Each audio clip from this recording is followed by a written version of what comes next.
ஆண்டவருடைய சமூகத்தில் கூடி வந்த உங்களை கர்த்தர் ஆசீர்வதிக்கட்டும். கண்களை மூடி சர்வ வல்லவர் நம்மோட பேசும்படியா சபா நீங்க எங்களோட பேசுங்க. இந்த நாளில் உங்களுடைய சமூகத்திற்கு நாங்கள் கூடி வந்திருக்கிறோம். எங்க வாழ்க்கையில் இருக்கிறதான எல்லா குறைவுகளையும், எங்க வாழ்க்கையில் இருக்கிறதான எல்லா போராட்டங்களையும் என் தேவன் மாற்றுவதற்கு உங்க சமூகத்திற்கு நாங்கள் வந்திருக்கிறோம். ஆண்டவரே, ஒரு விஷயம் உடைய பிள்ளைகளுக்காக ஆண்டவரே நீர் ரத்தம் சிந்தி நீர் ஐயா, எங்களுடைய வாழ்க்கை மாறுவதற்காக நீங்க அடிக்கப்பட்டீங்களா ஆண்டவரே. இன்றைக்கு கூட எங்களுக்குள்ள தேவன் என்ன சித்தம் வைத்திருக்கிறீரோ, என்ன நோக்கம் வைத்திருக்கிறீரோ, என் தேவன் அதை நிறைவேறும்படிக்கு இந்த நாளில் தேவரீ உம்முடைய வார்த்தையின் வழியாய் எங்களோட பேசுங்க. உம்முடைய சத்தியத்தை எங்களுக்கு வெளிப்படுத்துங்க. எங்க வாழ்க்கையில இருக்கிறதான எல்லா குறைவுகளும், எல்லா கட்டுக்களும், எல்லா வியாதிகளும், எல்லா ஆவிக்குரிய குறைகளும் எல்லாம் மாறுபடிக்கு கர்த்தர் பேசுகிறாங்க. உங்க சத்தத்தை கேட்க நாங்கள் வந்திருக்கிறோம். என் தேவனுங்களை ஆளுகை செய்யும். இயேசுவின் நாமத்தில் ஜெபிக்கிறோம் நல்ல பிதாவே. ஆமென், ஆமென், ஆமென். நாம் வேத பகுதியை வாசிக்க போகிறோம். ஒருவர் எடுத்து வாசிக்கலாம். சங்கீத பகுதி 34வது அதிகாரம் 10வது வசனத்தை ஒருவர் எடுத்து வாசிக்கலாம். சங்கீதம் 34ல 10வது வசனத்தை வாசிக்க கேட்கலாம். சார்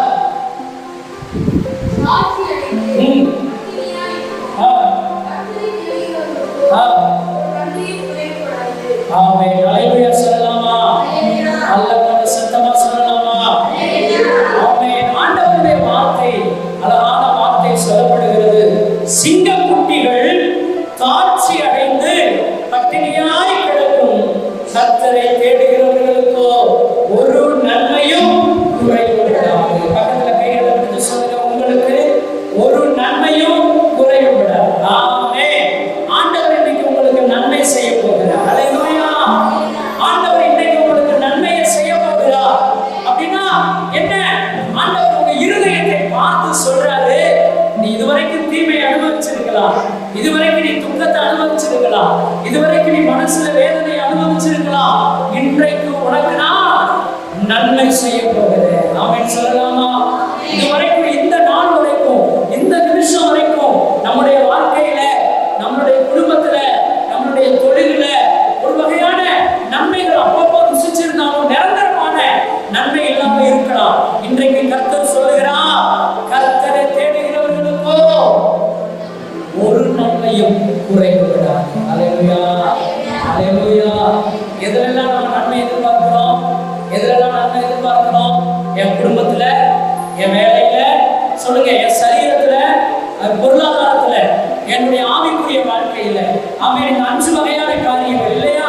ஆமா, 5 வகையான காரியங்கள் தான் நமக்கு நன்மையான காரியம். ஒண்ணு ஆவிக்குரிய காரியம், 2வது குடும்பம், 3வது சரீரம், 4வது சொல்லுங்க தொழில், ஆமென், 5வது நம்மளுடைய பொருளாதாரம். நம்மளுடைய எல்லா சூழ்நிலைகள் எல்லாவற்றையும் தேவன் இன்றைக்கு உங்களுக்கு நன்மையை கட்டளையிட போகிறார். ஆமென் சொல்லலாமா? நிச்சயமா விசுவாசிங்க, தேவன் உங்களுக்கு நன்மையை கட்டளையிடுவார். ஆமென். இந்த சங்கீதக்காரர் இந்த புத்தகத்தை எழுதும்போது ஆண்டவர் இந்த முன்னாடி உள்ள வசனத்தை வாசிங்க. 34 அந்த பேராகிராஃப்ல இருக்கு இல்லையா, ராக்கெட்ல இருக்குல்ல, அதை வாசிக்க பார்க்கலாம். 34 தாவீது எப்பவா?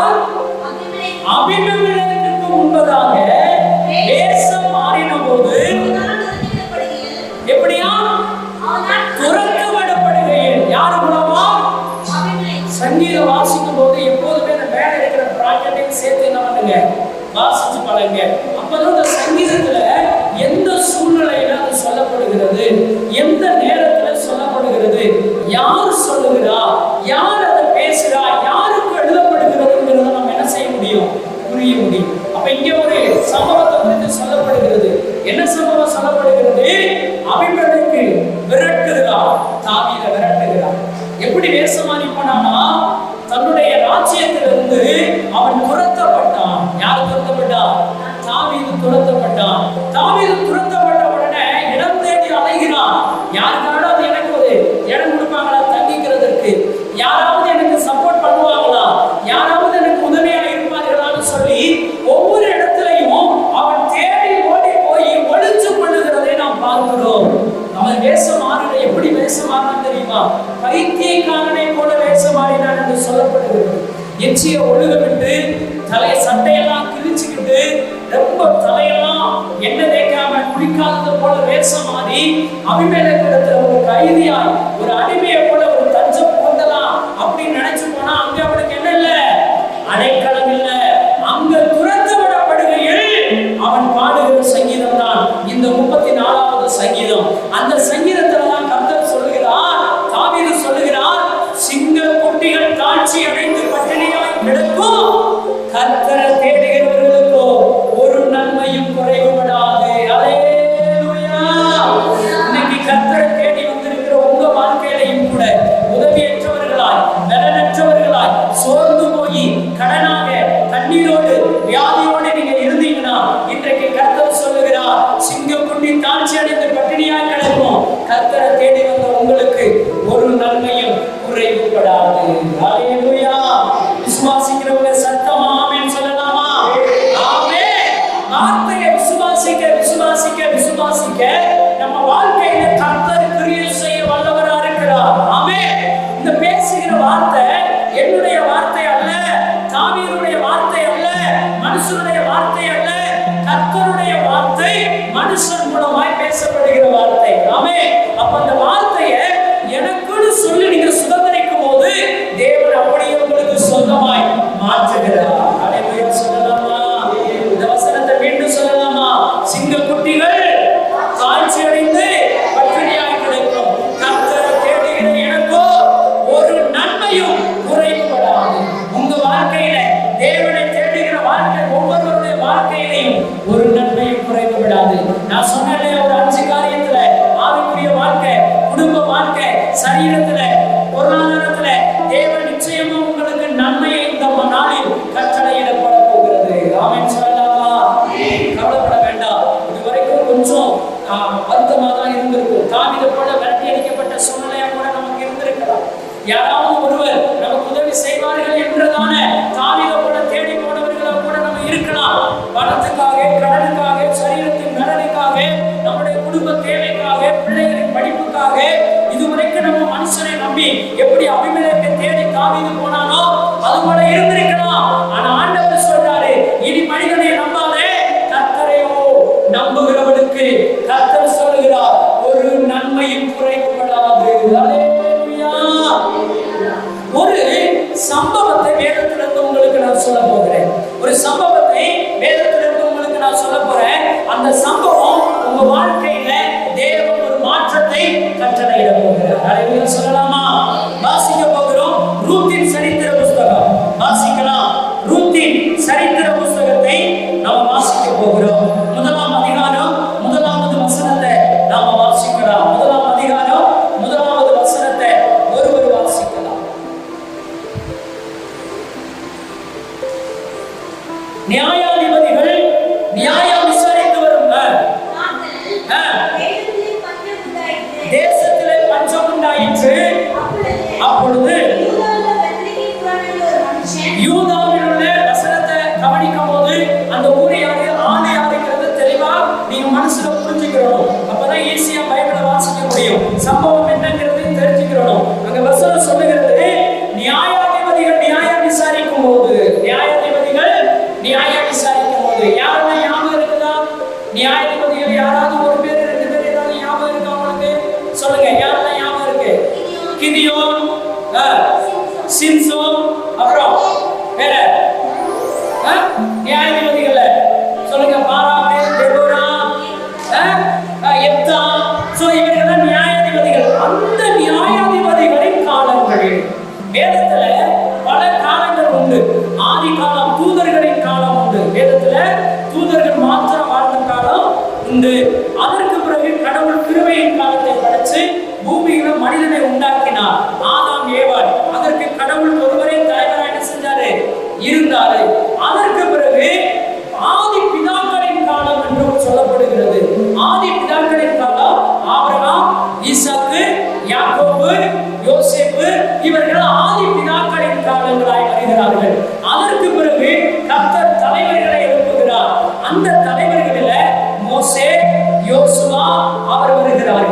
அதற்கு பிறகு ஆசாரியர்கள் எழுப்புகிறார்கள்.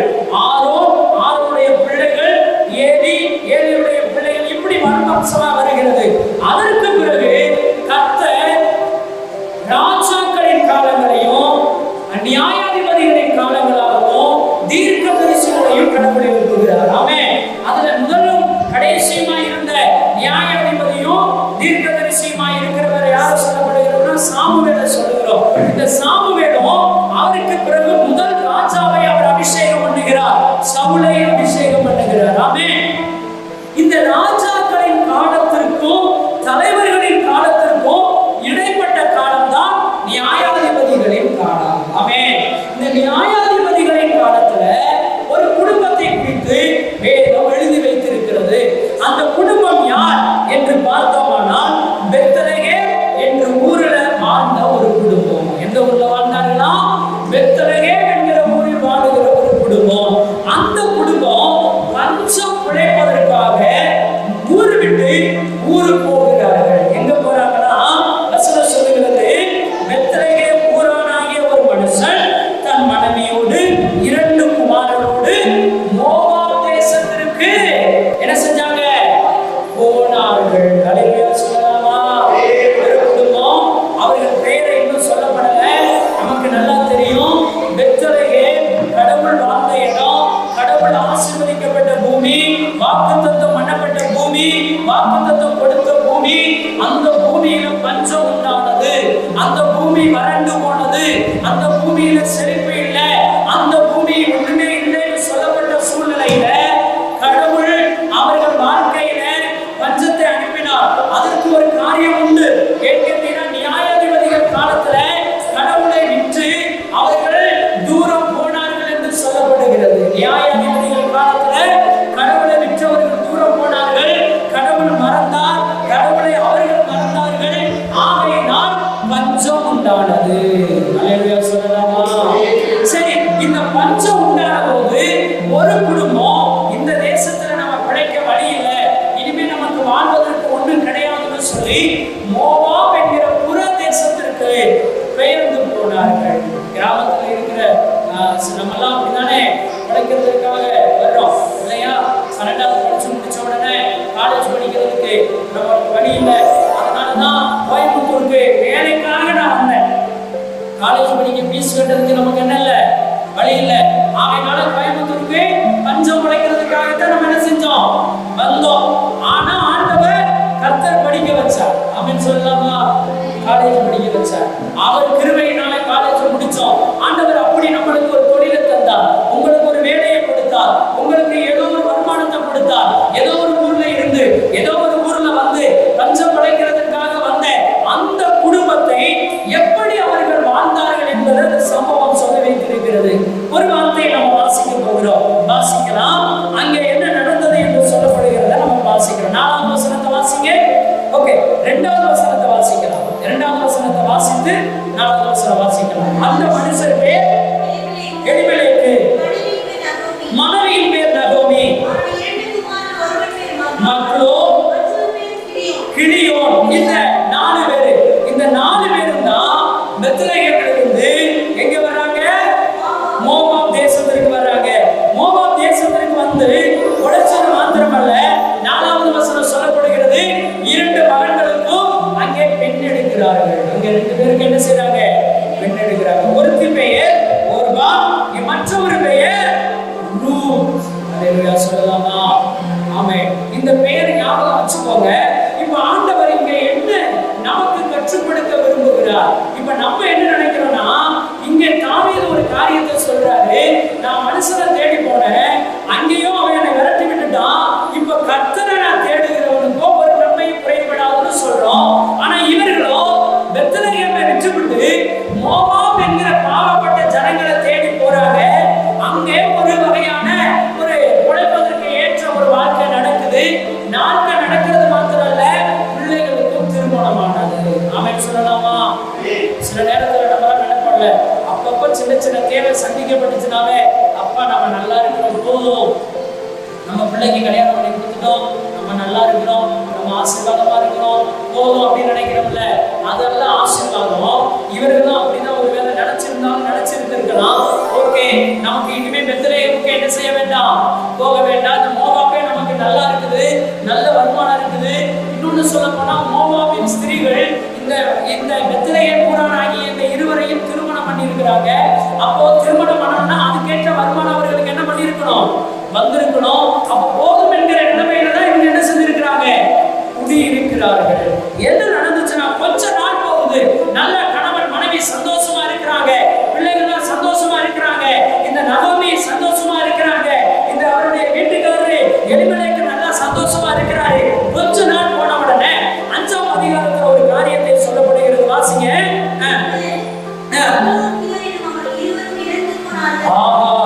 என்ன நடந்துச்சு? சில நேரத்துல நம்ம நினைப்போம், ஆமா நல்லா இருக்குது போதுமானது, நம்மளுக்கு கடவுள் ஒருவேளை ஆசீர்வதிச்சிருப்பார் நினைச்சு ஒரு பட்டணத்திற்கு போய் இருந்திருப்போம். ஆனா இங்க என்ன நடந்துச்சுன்னு கேட்டீங்கன்னா, அந்த தேசத்துல பிள்ளைகள் இறந்து போனார்கள். பிள்ளைகள் மாத்திரம் இறந்து போகல, வேதம் சொல்லுகிறது தன் புருஷனையும் அவள் என்ன செய்தாலாம், இழந்து நின்றார். நேற்று ஒரு போன் வந்தது, கோவை பகுதியிலிருந்து ஒரு போன் வந்துச்சு. அந்த போன்ல என்ன சொல்றாங்கன்னா, ஒரு அம்மா, அந்த அம்மா 2 பிள்ளைங்க, அந்த 2 பிள்ளைங்களும் டீச்சரா இருக்கிறாங்க, ஒரு நல்ல ஸ்கூல்ல டீச்சரா இருக்கிறாங்க. 2 பிள்ளைங்க திருமணமானது, கோயம்புத்தூர்ல இருக்கிறாங்க. அந்த அம்மாவுடைய வீட்டுக்காரர் இறந்து போனா, அந்த அம்மா வீட்டுக்காரர் இறந்து போனவனா 2 பிள்ளைகளுடைய வீட்டுக்காரர் என்ன செஞ்சுட்டாங்க, ஒரு பிள்ளையுடைய வீட்டுக்காரர் இறந்து போயிட்டாரு, ஒரு சகோதரனுடைய வீட்டுக்காரர் விட்டுட்டு போயிட்டாரு, அவர் வேற ஒரு கல்யாணம் பண்ணிட்டு போயிட்டாரு. இப்ப 3 பெண்களும் தனிமையாக்கப்பட்டிருக்கிறார்கள். 3 பேரும் தனிமையான நிலைமையில நிற்கிறாங்க. 3 பேரும் தனிமையான நிலைமை மாத்திரமல்ல, அவங்க பையன் 10வது படிக்கிறான். 10வது படிக்கிற பையன், அவனுக்கு ஏதோ பிரம்ம பிடிச்ச மாதிரி ஒரு மாதிரி விசாசு பிடிச்சிருக்கிறான், நீங்க ஜோம் பண்ண வாங்கன்னு சொல்லி தெரிவித்தாங்க. அப்ப வேதனையா இருந்தது. அந்த சூழ்நிலையை பார்க்கும்போது இந்த நகோமியின் சூழ்நிலை கூட அதே ஒன்று போலவே எனக்கு காணப்படுகிறத நான் பார்க்கிறேன். ஆமீன் சொல்லலாமா?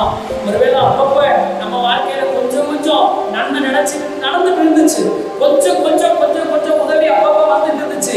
ஆனா ஒரு நாள் அது எல்லாமே என்ன பண்ணிருச்சு, ஸ்டாப் ஆகி போனா நம்ம மனசு எவ்வளவு வேதனைப்படும் தெரியுமா, நம்ம மனசு எவ்வளவு கஷ்டப்படும் தெரியுமா.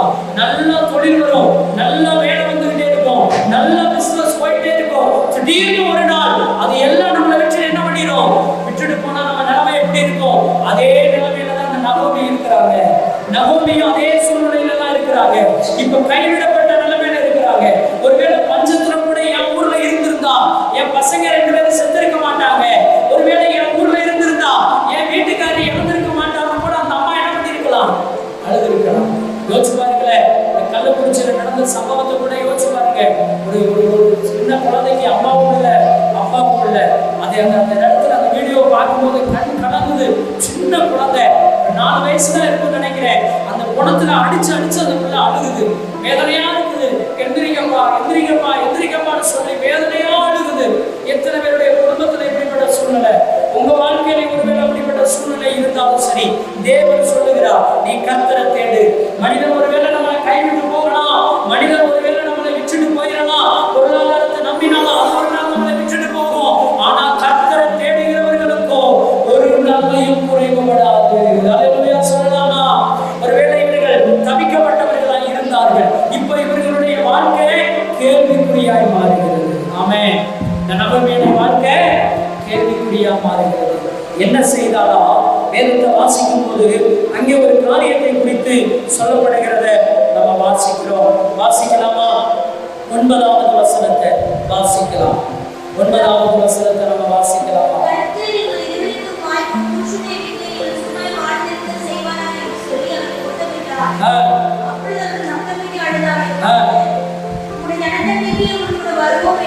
பாருங்க, வேத வசனம் இங்க சொல்லப்படுகிறத பார்க்கிறோம். இங்க இந்த நகோமியோட 2 மருமகள் மாத்திரம் இருக்கிறாங்க. நகோமியோட 2 மருமகள் மாத்திரம் இருக்கும்போது அவள் இருந்த ஸ்தலத்திலிருந்து விட்டு புறப்பட்டு மீண்டும் நம்ம ஊருக்கு என்ன செஞ்சிடலாம், போயிடலாம்னு புறப்பட்டு நகோமியோடு கூட போகும்போது அங்கே அந்த அம்மா சொல்றா, கர்த்தர் உங்கள் இருவருக்கும் வாய்க்கும் புருஷனுடைய வீட்டிலே, அதாவது நீங்க 2 பேரும் இன்னொரு மறுமணம் என்ன செஞ்சுக்கோங்க, பண்ணிக்கோங்கம்மா. ஏன்னா நீங்க 2 பேரும் இன்னும் குழந்தை பெற்றெடுக்கல, இப்பதான் கல்யாணம் பண்ணி இருக்கிறீங்க, இப்போ உங்க கணவன் இறந்து போயிருக்கிறது, நானோ வயதானவள், அதனால நான் என் ஊருக்கு போயிறேன். ஆனா நீங்களோ புருஷனுடைய வீட்டிலே நீங்கள் போய் இருங்கள், அதாவது இரண்டாவது திருமணம் பண்ணி கொள்ளுங்க என்று சொல்லி ஒரு நல்ல ஆலோசனையை அவர் சொல்லுகிறார். இது சரியான ஆலோசனை தான், தவறான ஆலோசனை ஒன்றும் கிடையாது. ஆனா நடந்தது என்ன? அங்கே காரியத்தை குறித்து வாசிக்கும் போது அங்கே வசனம் சொல்லுகிறது பாருங்க. 12வது வசனத்தை வாசிங்க. 12வது வசனத்துல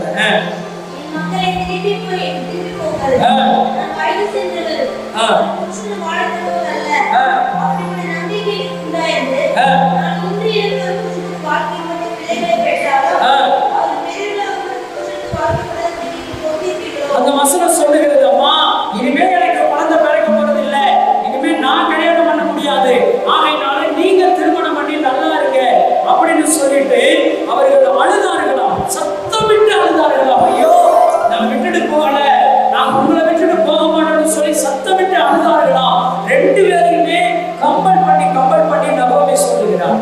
ஆனால் ஒருத்தி மாத்திரம் அவள் என்ன செய்தாலாம்? வசனம் சொல்லுகிறது, வேதம் சொல்லுகிறது, அவள் மாத்திரம் என்ன செய்தாலாம்? அல்லேலூயா சொல்லலாமா? வசனம் சொல்லுகிறது 14வது வசனத்துல வாசிக்கும் போது, அப்பொழுது அவர்கள் சத்தமிட்டு அதிகமாய் அழுதார்கள். ஓர்பால் தன் மாமியை முத்தமிட்டு போனாள். ஓர்பால் என்ன செஞ்சிட்டா? மூத்த மருமக முத்தமிட்டு அவள் போனாள். அவள் ஆனா போகும்போது கூட அவளுக்கு வேதனையா தான் இருந்திருக்கும். அந்த அம்மாவை குறிச்சு நம்ம தப்பா சொல்லக்கூடாது, ஆனா அது சூழ்நிலை. ஆகையினால ஓர்பால் ஓகே போயிட்டான். ஆனா இன்னொரு மகளை குறிச்சுதான் இன்னைக்கு நம்ம முழுவதும் பார்க்க போகிறோம். அந்த மகளுடைய பெயர் தான் ரூத் அப்படின்னு சொல்லலாமா? அந்த ரூத்தோ அவளை விடாமல் பற்றி கொண்டாள். அல்லேலூயா சொல்லலாமா? யோசிச்சு பாருங்களேன், எந்த சூழ்நிலையில பற்றி கொண்டாள். சில நேரத்துல ஒரு மனுஷனை நம்ம பற்றி கொண்டோமானால் நமக்கு ஏதாவது ஒரு நன்மை நடக்கும், நமக்கு ஏதாவது ஒரு தேவை சந்திக்கப்படும், யாரையா சார்ந்து வாழும், அதுதானே மனுஷனுடைய இயல்பு.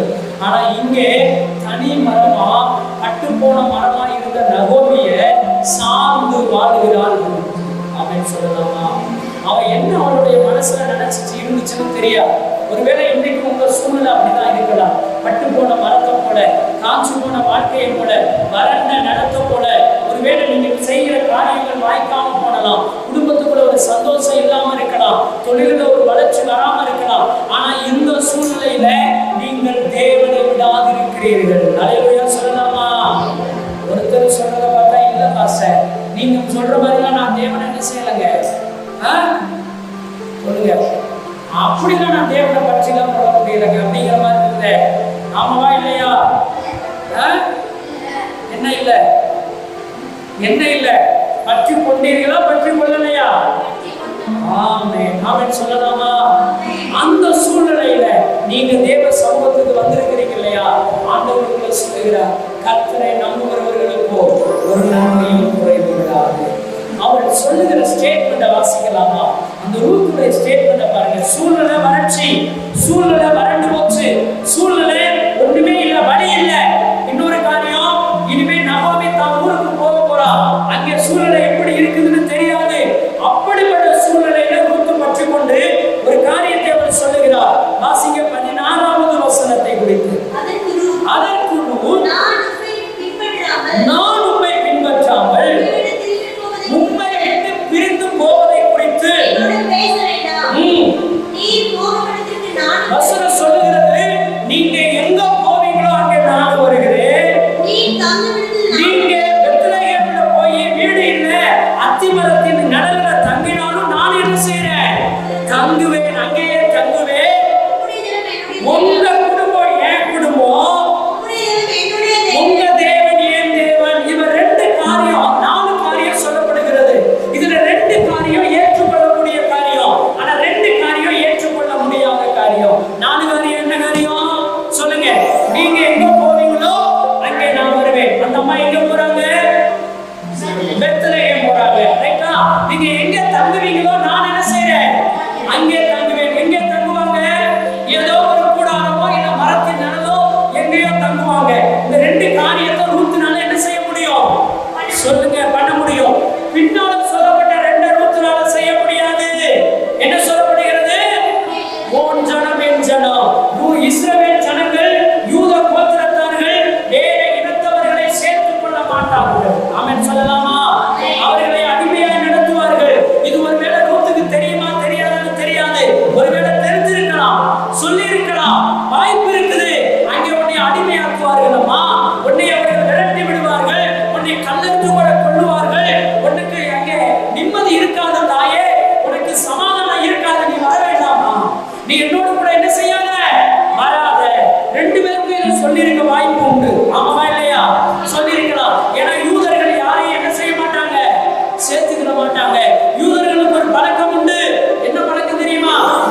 மற்ற ஜாதிகளாம் எதற்கு சமமானவர்களா? நாய்க்கு சமமானவர்கள். பெண்களை கூட அவர்கள் துச்சமா எண்ணுகிறவர்கள். அப்படிப்பட்ட நிலைமையில ரூத்தே, நீ வராதமா, நீ அங்க வர வேண்டாம், உன்னை அவர்கள் சேர்த்துக் கொள்ள மாட்டார்கள், கல்லறிஞ்சு கொள்வார்கள். அவள் சொல்லுகிறார், என்னை அவர்கள் கொன்றாலும் சரி, அவர்கள் என்னை உடச்சினாலும் சரி, ஒன்றான என் ஜனம், நான் உம்மோடு கூட வருகிறேன். அல்லேலூயா சொல்லலாமா? பிடிக்கிற பிடினா புளியும் போல பிடிக்கணும். கர்த்தரை பிடிக்கிற பிடி இப்படிப்பட்ட பிடியா இருந்தா கர்த்தர் ஒருபோதும் ஒரு நன்மையும் குறைபடாதபடி கர்த்தர் நம்மை ஆசீர்வதிப்பார். அல்லேலூயா. ஆனா நம்ம எப்படி பிடிப்போம் தெரியுமா? சூழ்நிலைக்கு ஏற்ற மாதிரி அப்படியே ஒரு மாதிரி லாபகமா என்ன பண்ணிடுவோம்? கடவுளை பிடிச்சுக்கணும். அப்படிதான் பிடிக்கிறோம். தேவைன்னா கடவுளை பிடிச்சுக்கிறோம், தேவையில்லைன்னா கடவுளை என்ன செஞ்சிடும்? நம்ம விட்டுறோம். அப்படி அல்ல. கண்ணீர் சூழ்நிலை. யாருக்கு? ரூத்துக்கு கண்ணீரின் சூழ்நிலை, வறுமையின் சூழ்நிலை, வறட்சியின் சூழ்நிலை, ஆமா அனாதை என்கிற சூழ்நிலை. இந்த கண்ணீரின் சூழ்நிலையில இவள் அந்த நகோமியை பிடித்து கொண்டார். ஆமென் சொல்லலாமா? ரூத்துங்கிற இடத்துல உங்களை வச்சுக்கோங்க, நகோமி என்கிற இடத்துல கர்த்தரை வச்சுக்கோங்க. எந்த சூழ்நிலையானாலும் சரி தேவனை பிடித்துக் கொள்ளலாம். சங்கீதம் 34 1வது வசனத்தை வாசிங்க பார்க்கலாம். சங்கீதம் 34 1வது வசனத்தை வாசிங்க பாருங்க. வசனம் எப்படி சொல்றாரு பாத்தீங்களா? கர்த்தரை நான் என்ன செய்வேன்? எக்காலத்திலும் ஸ்தோத்தரிப்பேன், அவர் துதி எப்போதும் வாயில் இருக்கும். எக்காலத்திலும் எந்த சூழ்நிலையிலும், வறட்சி சூழ்நிலையிலும், வறுமையின் சூழ்நிலையிலும், கஷ்டத்தின் சூழ்நிலையிலும், கடனின் சூழ்நிலையிலும், போராட்டத்தின் சூழ்நிலைகளையும், அனாதை என்கிற சூழ்நிலைகளையும் நான் கர்த்தரை எக்காலத்திலும் ஸ்தோத்தரிப்பேன். உங்களால் சொல்ல முடிஞ்ச ஆமென் சொல்லலாமா? அல்லேலூயா. எந்த சூழ்நிலையிலையும் கடவுளை மாத்திரம் நீங்க விடாதீங்க. எந்த வியாதி, வேதனை, பாவம், சாபம், கண்ணீர், கவலை, எந்த சூழ்நிலை வந்தாலும் சரி கடவுளை நீங்க விட்டுறாதீங்க. ஆண்டவர் உங்களை நிச்சயமாய் ஆசீர்வதிக்க வல்லவராக இருக்கிறார். அல்லேலூயா சொல்லலாமா? அல்லேலூயா சொல்லலாமா? பாருங்க, கண்ணீரின் சூழ்நிலையில கடவுளை அவர் விடலை. அப்படிதான் ஓமியமாக சொல்லப்படுகிறது. அப்படியாத்தான் ஆவிக்குரிய ரீதியில மொழிபெயர்க்கப்படுகிறது. லிட்டரலா பார்த்தா ஆண்டவர் நகோமியை ரூத்து பின்பற்றினது, நீங்களும் நானும் அப்படிப்பட்ட சூழ்நிலையில பின்பற்றுகிறவர்களாக இருக்கவே இந்த சம்பவத்தை கடவுள் எழுதி வைத்திருக்கிறார். அல்லேலூயா சொல்லலாமா? கர்த்தர் நல்லவர். ஆமென் சொல்லலாமா? 2வது அதிகாரத்துல, ரூத்தின் புத்தகம் 2வது அதிகாரத்துல மறுபடியும் ஒரு காரியத்தை குறித்து நாம் வாசிக்க போகிறோம். 2ஆம் அதிகாரம் 12வது வசனத்தை கூட ஒருவர் வாசிக்கலாம். 2ஆம் அதிகாரம் 12வது வசனத்தை ஒருவர் வாசிக்கலாம். உன் செய்கைகளுக்கு தக்க பலனை கர்த்தர் உனக்கு கட்டளையிடுவாராக. வசனம் சொல்லுகிறது, நீ நகோமி இடத்துல வரலாமா? நீ நகோமியுடைய சப்போர்ட்ல நீ வரல. நகோமி உனக்கு எப்படியாவது உதவி செய்வான் என்று வரல. எப்படி வந்தியா? இஸ்ரவேலின் தேவனாகிய கர்த்தருடைய சட்டைகளின் கீழ் அடைக்கலம் புகுந்தாய். அல்லேலூயா சொல்லலாமா? அல்லேலூயா, அல்லேலூயா. இப்படிதான் சபைக்கு வரக்கூடிய ஒவ்வொருவரும் சபையில பாஸ்டர் நம்பி வரல, இயேசு நம்மோடு சபையை நம்பி வரல, இல்ல ஃபாதர் பெத்மான்ஸ் நமக்கு ஸ்தாபகர் அதனால அவரை நம்பி வந்தீங்களா? அவரை நம்பி வரல. சபைக்கு நீங்க வந்திருக்கிறதுனால நீங்க யாரை நம்பி வந்திருக்கிறீங்களா? இஸ்ரவேலின் தேவனாகிய கர்த்தருடைய சட்டைகளை நம்பி. அல்லேலூயா, அல்லேலூயா, அல்லேலூயா. இங்கே அவளுக்கு ஆறுதல் கிடைத்தது. அல்லேலூயா சொல்லலாமா? கண்ணீருக்கு பதிலாக கடவுள் இங்கே அவளுக்கு என்ன கொடுக்கிறாரு? ஆறுதல் கொடுக்கிறார். ஒருவேளை நீங்களும் அப்படின்னா கண்ணீரோடு கூட உங்களுடைய தொழிலை இழந்து, வேலையை இழந்து, குடும்பத்தை இழந்து, சமாதானத்தை இழந்து, நிம்மதியை இழந்து நீங்க இருந்த சூழ்நிலைகளில தேவன் உங்களை சபைக்குள்ள கொண்டு வந்து வச்சிருக்கிறார் இல்லையா? இந்த சபை உங்களுக்கு ஆறுதலை கொடுக்கிறது. அல்லேலூயா சொல்லலாமா? இந்த சபை உங்களுக்கு சமாதானத்தை கொடுக்கிறது. இன்றைக்கு அவள் விடாதியாய், நானும் தேசத்திற்கு வருவேன், நான் உன்னை விட மாட்டேன், உன் தேவனையும் தேவன் என்று சொன்னபோது அவள் கூட வந்தபோது அவளை குறித்து வேறொரு மனிதன் சொல்லுகிறார். யார் சொல்ல தெரியுமா?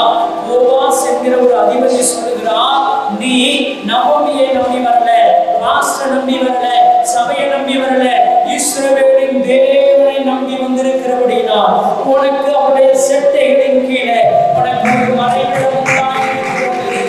அல்லேலூயா, அல்லேலூயா. ஆண்டவர் சொல்லுகிறார். அந்த சம்பவம் 2வது அதிகாரத்தை முழுவதும் வாசித்து பார்த்தா, குடிக்கிறதுக்கு தண்ணி எடுக்க போற இடத்துல அவனை ஏளனமா பேசுறாங்க. நகோமியை ஏளனமா கூப்பிடுறாங்க. நகோமியை வரவேற்கிறாங்க. ஐயோ, என் இடத்தால் வந்தால் என்று நகோமியை வரவேற்றாங்க. ஆனா ரூத்துவை அவர்கள் என்ன செய்யல, வரவேற்கல. அப்படிப்பட்ட சூழ்நிலை தாங்க நடந்துச்சு. தங்குறதுக்கு வீடு இல்லை, அவர்களுக்கு சாப்பிடுறதுக்கு நல்ல உணவு கிடையாது, ஆம்பளை இல்லை, வேலைக்கு போறதுக்கு ஆம்பளையாவும் கிடையாது. அப்ப நகோமி சொல்லுகிறார், நானோ வயதானவள், நீ போ, எங்கேயாவது வயல்ல கருது இருப்பாங்க, அந்த கருது இருக்கிறதுல கீழே சிந்தி கிடக்கு இல்லையா, அதை புதைக்கலாம், நம்ம அதை இடிச்சு நம்ம சூறாக்கு என்ன பண்ணலாம், சாப்பிடலாம் என்று சொல்லுகிறார். அப்பொழுது அவர் புறப்பட்டு போய் வயலிலே சிந்தி கிடக்கிறதான கொஞ்சம் கொஞ்சம் கொஞ்சம் கொஞ்சம் கதிர்களை புறக்கும் போது அங்கே போவாஸ் வந்து சொல்லுகிறார், நீனோ கர்த்தரை நம்பி வந்திருக்கிறார், கர்த்தரிடத்தில் உனக்கு அடைக்கலம் கிடைத்தது, கர்த்தரிடத்தில் உனக்கு ஒத்தாசை உண்டு, கர்த்தரிடத்தில் உனக்கு சமாதானம் உண்டு. அல்லேலூயா சொல்லுவோம். நான் உங்களை பார்த்து சொல்லுகிறேன், தேவனை நம்பி நீங்க வந்திருக்கிறீங்க, தேவனை நம்பிட்டீங்க, கர்த்தர் உங்களுக்கு அடைக்கலம் தருவார், கர்த்தர் உங்களுக்கு சமாதானம் தருவார், கர்த்தர் உங்களுக்கு ஆறுதலை தருவார், கர்த்தர் உங்களுக்கு ஆசீர்வாதத்தை தருவாராக. அல்லேலூயா சொல்லலாமா? இதுவரைக்கும் திக்கற்றவர்களாய் இருந்து, இதுவரைக்கும் நீங்க கைவிடப்பட்டவர்களா, இதுவரைக்கும் கடன் இல்லை, இதுவரைக்கும் யாருங்களை நினைச்சிருந்தா கவலைப்படாதீங்க. பக்கத்துல கையை பிடிச்சு சொல்லுங்க, கர்த்தரிடத்தில் தயவு பெற்றிருக்கிறீர்கள். கையை பிடிச்சு நல்லா பார்த்து பார்த்து சிரிச்சு சொல்லுங்க, கர்த்தரிடத்தில் தயவு பெற்றிருக்கிறீர்கள். அந்த வசனம் எவ்வளவு அழகா சொல்லுது பாத்தீங்களா? ஆமென். இஸ்ரவேலின் தேவனாகிய கர்த்தருடைய செட்டைகளின் கீழ் அடைக்கலம் வந்த உனக்கு அவராலே நிறைவான பலன் உண்டு. அல்லேலூயா, அல்லேலூயா. நிறைவான பலன் உண்டு. கொஞ்சம் இல்லை, நீ எதிர்பார்த்தது ஏதோ குழப்பம் நடத்தி செஞ்சு போயிடலாம் நினைச்ச, இல்ல, உன்னை நிறைவாய் ஆசீர்வதிக்கும். ஆமென். நிறைவாய் ஆசீர்வாதம் என்ன தெரியுமா? நிறைவான ஆசீர்வாதம் என்ன? நிறைவான ஆசீர்வாதம் என்ன? தேவையானது எல்லாம். நிறைவானது ஆசீர்வாதம் என்ன? திருப்தியா, இம்மையிலையும் மறுமையிலையும் வேற அடுத்தவர்களுக்கு ஆசீர்வாதமாக. ஆமென். இது எல்லாமே நமக்கு தருவாரா? அல்லேலூயா. நீங்க சொன்ன எல்லாவற்றையுமே கடவுள் உங்களுக்கு என்ன செய்றாரு? ஆமென் சொல்லலாமா? ஆமென். இப்ப வருவதா, இப்ப போராட்டம் தான், இப்ப வியாதி தான், இப்ப உங்களுக்கு கஷ்டம் தான். ஆண்டவர் சொல்லுகிறார், நிறைவான ஆசீர்வாதத்தை கர்த்தர் உங்களுக்கு கட்டளையிடுவாராக. இந்த வசனத்தை நம்மளமாய் பார்க்க சொல்வீங்களா? இஸ்ரவேலின் தேவனுடைய செட்டைகளின் கீழ் அடைக்கலமா வந்த எனக்கு. அப்படி வாசிக்கலாமா? எல்லாருமே வாசிக்க பார்க்கலாம். இஸ்ரவேலின் தேவனாகிய கர்த்தருடைய செட்டைகளின் கீழ் அடைக்கலமாய் வந்த எனக்கு அவரால் நிறைவான பலம் கிடைப்பதாக.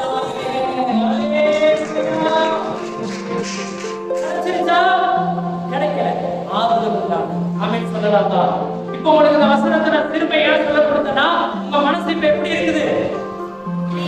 அதுதான், அது ஆறுதல் உண்டாகும். ஆமாவா இல்லையா? ஆறுதல் உண்டாகும். 3வது வாசிக்க போகிறோம். என்ன நடந்துச்சுங்கிறத குறித்து நம்ம வாசிக்க போகிறோம். 3ஆம் அதிகாரம் 11வது வசனத்தை ஒருவர் வாசிக்கலாம். 10ல இருந்தே வாசிக்கலாம். 3ஆம் அதிகாரம் 10வது வசனத்திலிருந்து,